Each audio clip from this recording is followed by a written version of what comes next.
BNP বাংলাদেশে একটা বিরোধী দল হিসেবে জাতীয় পার্টি ছিল গৃহপালিত বিরোধী দল সংসদের মধ্যে, আর সেমি গৃহপালিত একটা দল ছিল বিএনপি। তারা রাজপথে ব্যর্থতার পরিচয় দিয়েছে, সেই ব্যর্থতার কারণে আমাদের 2000 বাইকে আমরা শহীদ হতে দেখেছি। বিএনপিকে হুঁশিয়ারি দিতে আসলে আমরা আহ্বান জানাচ্ছি, ভারতের পক্ষে যাবেন না।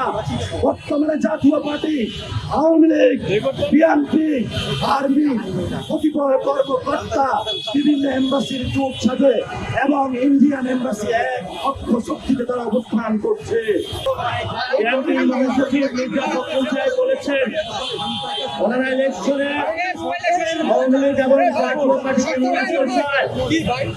এটা একটা জাতি হিসাবে আমাদের জন্য লজ্জার, এবং বিএনপির তৃণমূলে যারা নেতা কর্মী রয়েছে আমরা তাদেরকে আহ্বান জানাবো, শহীদ জিয়া বাংলাদেশে পলিটিক্স করে নাই, খালেদা জিয়া বাংলাদেশে পলিটিক্স করে নাই।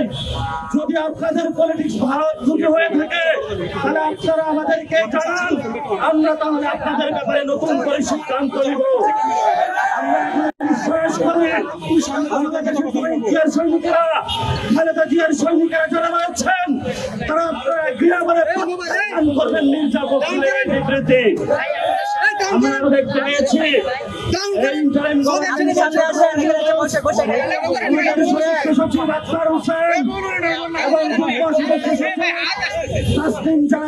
মিশনে নিয়ে গিয়েছেন, কিন্তু সেখানে নিয়ে তারা লীগের সামনে আমাদের নেতৃবৃন্দকে ছেড়ে দিয়েছে। এটা মানুষের জন্য লজ্জার, বাংলাদেশের রাষ্ট্র হিসেবে জন্য লজ্জার। এই জন্য পররাষ্ট্র মন্ত্রণালয়ের ব্যর্থতার দায় নিয়ে অধিকার সত্তর তাদের ব্যর্থতার দায় হিসাবে বাংলাদেশের মানুষের সামনে এসে তাদের ক্ষমা প্রার্থনা করতে হবে।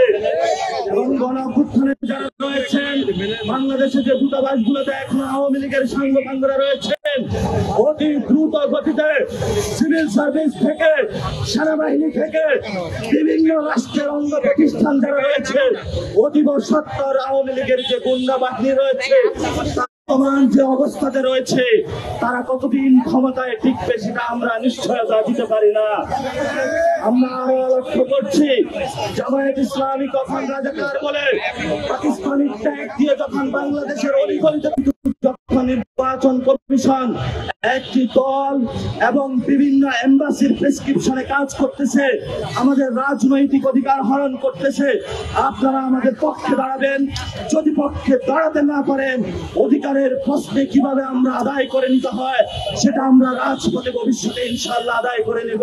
তবে বাংলাদেশের মানুষের সম্মুখে বিএনপির আজকে মহাসচিব যে বক্তব্য দিয়েছেন, জামাত যে নিষ্ঠুর ভূমিকা পালন করছে, অন্যান্য অপরাপর যে দলগুলো নিষ্ঠুর ভূমিকা পালন করছে, বাংলাদেশের ইতিহাসে এই কম্প্রোমাইজিং পলিটিক্সটা ইতিহাসের স্বর্ণাক্ষরে লেখা থাকবে।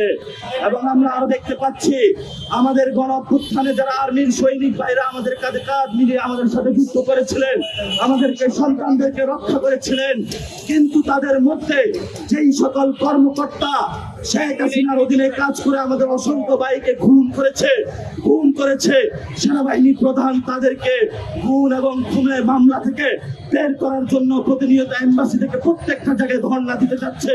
আমরা সেনাবাহিনীর সিনিয়র সেই কম্প্রোমাইজিং যারা রয়েছেন তাদেরকে হুঁশিয়ার করে দিতে চাই, সৈনিক ভাইরা, যদি আপনাদের ভবিষ্যতে এই ধরনের কোন নির্দেশনা আসে, আপনারা গণঅভ্যুত্থানে যেভাবে নির্দেশনা অমান্য করেছিলেন, অবৈধ নির্দেশনা, ভবিষ্যতে জনগণের আপনারা পক্ষে থাকবেন। আপনাদের রুজির প্রশ্নে, আপনাদের অধিকারের প্রশ্নে ইনশাআল্লাহ আপনাদের সাথে অতীতও আমরা ছিলাম, ভবিষ্যতেও ছিলাম। কিন্তু যারা খুন করেছে আইসিটি ট্রাইব্যুনাল থেকে একটা লোকের বিস্তার পাবো না, প্রত্যেকের আমরা বিচার নিশ্চিত করে বাংলার মাটিতে ছাড়বো ইনশাআল্লাহ। 15 বছর বিএনপি বাংলাদেশে একটা বিরোধী দল হিসেবে জাতীয় পার্টি ছিল গৃহপালিত বিরোধী দল সংসদের মধ্যে, আর সেমি গৃহপালিত একটা দল ছিল বিএনপি। তারা রাজপথে ব্যর্থতার পরিচয় দিয়েছে, সেই ব্যর্থতার কারণে আমাদের 2000 বাইকে আমরা শহীদ হতে দেখেছি। বিএনপিকে হুঁশিয়ারি দিতে আসলে আমরা আহ্বান জানাচ্ছি, ভারতের পক্ষে যাবেন না। বর্তমানে জাতীয় party, Awami League, BNP, army, কতিপয় কর্মকর্তা বিভিন্ন এম্বাসির চোখ সাজে থেকে এবং ইন্ডিয়ান এম্বাসি এক অক্ষ শক্তিতে তারা অবস্থান করছে। তারা যতই শক্তিশালী হোক না কেন, বাংলাদেশের 18 কোটি মানুষ, আপনারা আমাদের সাথে যতই গলা দেখানোর চেষ্টা করুন না কেন, আমরা কখনো ভারতের কোলে যাব না, যাব না, যাব না।